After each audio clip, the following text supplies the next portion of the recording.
the brain to befriend the negative. I think that's have it on the couch. Let's sit down, and what's more, right? So you can see more of reality, and maybe you get a more balanced view. Please. no. I was going to say. I think what that actually comes back to is, I think part of getting, or that observer model you were talking about. I think one of the key elements of that is being curious. So don't just act on your mental state. Have a curiosity about your mental state. And I don't just extend that to reflecting on your own mental state. I mean, apply curiosity to the world you see. Just in my own experience, I found that's more likely to get you out of those mental states. Viewing it internally as self-reflection of these negative thoughts, of curious, why is that? What could that potentially be? And in the external world, being receptive to what's around you, opportunities, remaining curious about, why does that work like this? That's just something I've been observing myself recently. There's that word again. Yeah. And consider we might not want to get out of anything, get out of a mental state. But there's, I think, a useful model that came to me recently, subject to object shift. Instead of being lived by the mental state or the filter, the particular color filter, the world is now pink or bad or gray or evil or good. I observe that filter is currently on. Oh, that's interesting. And what does it want to tell me that is relevant and can be helpful or constructive? And what's more, is that all there is? How do I know this to be true? If it's very negative, everyone hates me, they don't like me, There's a story. A very depressed young woman gets professional help. No one likes her, no one loves her, and she's really not needed. She's a waste of space and time. But she gets the instruction, now that you have completed the session, would you possibly try to count the number of smiles you receive in a day? It's like, why? No one smiles at me. But as it turns out, and this story goes, regardless of it being true or not, she actually finds people smiling. And now that begs the question, was it magical so that they started to smile because she got the instruction? Well, probably not. They were probably smiling all the time. But she didn't allow that to be part of the reality she was constructing. She wasn't present. She wasn't seeing the world for what it is necessarily. Maybe she was, or maybe it's her mental state was more consumed on her view of the world with her negative lens rather than just seeing the world for what it is. Exactly. She was present, but not necessarily with all things. Yes. And if we're endlessly stuck in being depressed, we cannot live our potential, right? The negativity or bad feelings or crying is constructive when it's the right thing to do, but we shouldn't stay there endlessly. And that wow. That's a big one, but I was going to say, if we can, it ties down to trying to think of how I can elegantly tie it in, but it ties into the persistent negative state, which it's possibly not the best way to label it, but burnout. I was going there. Yeah, you were going there. Okay, great. We've arrived there.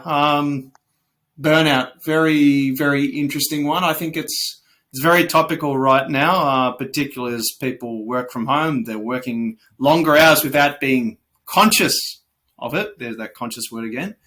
And for myself, I notice I'm burnt out, or one of the ways I become aware of burnout is when I notice my productivity significantly drops. That's one of the triggers when I know. But the problem I found is once I've got to that point, it's too late.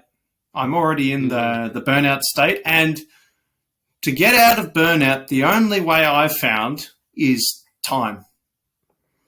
Yes. It's time to so the first thing I found is awareness that you're in that burnout state. And the second point is if you can work out how you got into that state. And if it was, well, it often is environmental. If you can either reduce the part of the environment that was causing the burnout, or you completely decouple yourself from that environment for a period of time, then I find you eventually get out of that state. But for me, it often takes months, and I'm not aware that I'm out of that state. It's almost, I get feedback from the external world of people seeing me saying, oh, you seem so much happier, or you seem so much more engaged. Only then do I know. You don't actually know. There's a lot to unpack there, but that's just my experiences with burnout.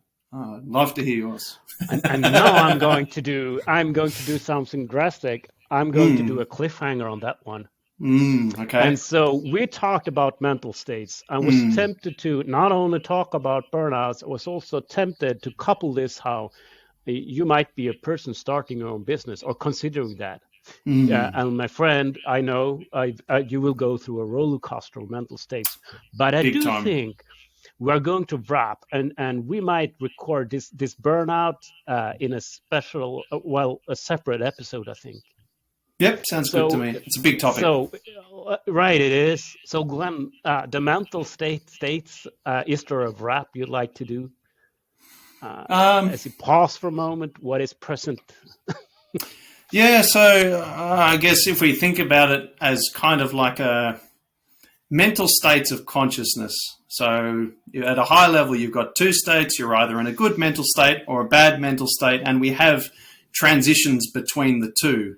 One way you can transition from a bad mental state to a good mental state is the act of rest. Again, I don't know if this is correct or what I've read, but the axioms or the connections between neurons you can think of them as kind of getting foggy, and then when you sleep, those connections are they're better again, and you can reset your system. You reset the mental state system, giving yourself an opportunity to then start the next day and hopefully either a neutral mental state. We didn't really talk about that, but either a neutral mental state or a good mental state. I'm trying to think at a high level. So you've got the three mental states: positive, negative, neutral, and then you've got transitions between them. Perhaps later we can unpack how the brain can potentially go from neutral to negative, but I think that's a much bigger discussion. But going from negative to positive, either having time away from what got you into that headspace, being conscious in the moment, or simply resting can reset your state out of the negative state. If I can wrap it that way. You most certainly can, of course. So what's your take? I've learned that mental states exist. There are neuroscientific or neurobiological ways of understanding it. There's also practical tools, like a bit of. I'm a little bit resistant to call it mindfulness practices, and yet that is what we are calling it. But it's been distorted or abused for some. But it's possible to do a shift. Possible. So if you are the ones listening and find yourself stuck, I want to give you a bit of hope. There are some practical tools so you can find yourself shifting a bit from being subject to that state to see it as an object and to see more of the world, perhaps opening a space for you to heal and get out of that. And with that, 25 minutes, thanks so much for viewing. Do share your comments.